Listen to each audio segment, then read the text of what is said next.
ಸ್ಥಳೀಯ ಸುದ್ದಿ ಸಮಾಚಾರಗಳ ಆಗರ. ಗಣೇಶ ಚತುರ್ಥಿ ಹಬ್ಬದ ಸಂಭ್ರಮ ನಾಡಿನಲ್ಲೆಲ್ಲ ಕಳೆ ಕಟ್ಟಿದೆ. ಆದರೆ ಆಕರ್ಷಣೆ ಆಡಂಬರಕ್ಕೆ ಮಾರು ಹೋಗಿ ಬ್ಯಾನ್ ಆಗಿರುವ ಪಿಒಪಿ ಗಣೇಶನನ್ನ ಆರಾಧಿಸುವುದು ಈ ವರ್ಷವೂ ಪುನರಾವರ್ತನೆಯಾಗಿದೆ.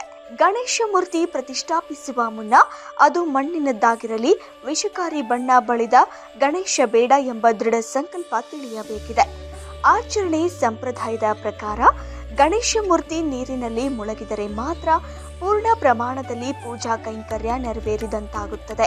ಪಿಒಪಿ ಮೂರ್ತಿಗಳು ನೀರಿನಲ್ಲಿ ಮುಳುಗದೆ ತೇಲುತ್ತಿರುತ್ತವೆ. ಹೀಗಾಗಿ ಪಿಒಪಿ ಗಣೇಶ ಮೂರ್ತಿ ಸಂಪ್ರದಾಯಕ್ಕೂ ವಿರುದ್ಧ ಎಂಬುದು ಬಹುತೇಕ ಆಧ್ಯಾತ್ಮಿಕ ಚಿಂತಕರ ಅಭಿಪ್ರಾಯವಾಗಿದೆ.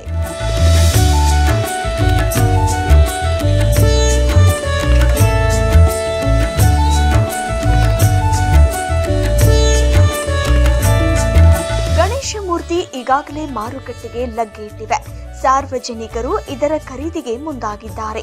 ನೂರಾರು ಗಣೇಶ ಮೂರ್ತಿ ಪ್ರತಿಷ್ಠಾಪಕರು, ಸಮಿತಿಗಳು ಸಾರ್ವಜನಿಕ ಗಣೇಶೋತ್ಸವ ಸಂಭ್ರಮಗಳಲ್ಲಿ ಜನರನ್ನ ಆಕರ್ಷಿಸಲು ಈಗಾಗಲೇ ಬಣ್ಣ ಬಣ್ಣದ ಪಿಒಪಿ ಗಣೇಶ ಮೂರ್ತಿ ನೋಂದಣಿ ಮಾಡಿಕೊಂಡಿದ್ದಾರೆ ಎಂಬ ಆರೋಪ ಕೇಳಿ ಬಂದಿವೆ.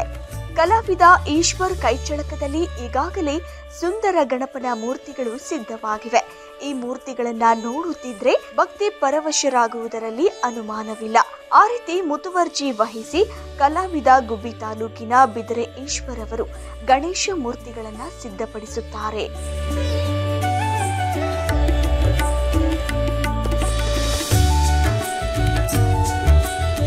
ಕಳೆದ 40 ವರ್ಷಗಳಿಂದಲೂ ಇವರು ಪರಿಸರ ಸ್ನೇಹಿ ಗಣೇಶ ಮೂರ್ತಿಗಳನ್ನು ತಯಾರಿಸಿ ಬೇರೆ ಬೇರೆ ಜಿಲ್ಲೆ ಹಾಗೂ ತಾಲೂಕುಗಳಿಗೆ ಮಾರಾಟ ಮಾಡುತ್ತಾರೆ. ಜೊತೆಗೆ ಗುಬ್ಬಿ ತಾಲೂಕಿನಲ್ಲೂ ಗಣೇಶ ಮೂರ್ತಿಗಳಿಗೆ ಬೇಡಿಕೆ ಹೆಚ್ಚಿದೆ. ಗ್ರಾಹಕರು ಇವರು ತಯಾರಿಸುವ ಪರಿಸರ ಸ್ನೇಹಿ ಗಣೇಶ ಮೂರ್ತಿಗಳಿಗೆ ಆಕರ್ಷಿತರಾಗಿದ್ದಾರೆ.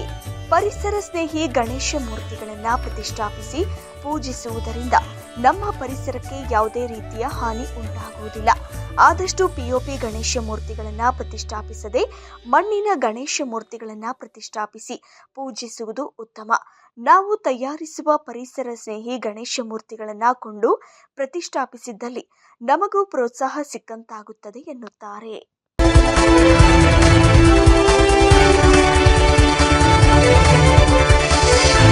A1 ಟಿವಿ ನ್ಯೂಸ್, ಸ್ಥಳೀಯ ಸುದ್ದಿ ಸಮಾಚಾರಗಳ ಆಗರ.